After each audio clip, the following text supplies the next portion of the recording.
gente faz o líder nasce e a gente consegue dar espaço para ele mudar. Vai no presídio. Normalmente os presídios tem os departamentozinhos, tem as suas. E lá não tem o líder que nasce nada.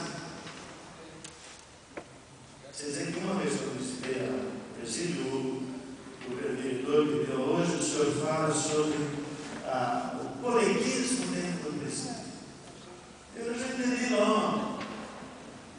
O cara que é líder, ele se impõe. Ele se impõe, isso não é líder. O líder é aquele que sabe. Seja o bem ou não, olha o líder. Foi ou não foi mais do que o líder? Olha que líder. Até provocou uma guerra no mundo e matou milhões de pessoas. Que liderança é essa? Nós vamos ver os líderes positivos. Eles nascem, é natural. Agora você pode aperfeiçoar a arte de liderar. Você pode aperfeiçoar a metodologia de um líder. Você pode aperfeiçoar a sensibilidade de um líder. Mas o líder é líder.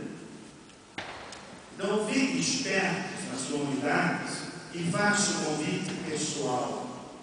Eu vejo que você tem um olhar de liderança. Venha. E alguém você vai entrar primeiro naquela preocupação. Calma, vai preparando. Jesus preparou por 3 anos. Aliás, a grande preocupação dele foi trabalhar com os discípulos. Quantas vezes na Bíblia aparece que Jesus tomando os seus, estando os seus com ele, indo para a montanha com eles com ele, sempre Jesus junto aos líderes, os apóstolos.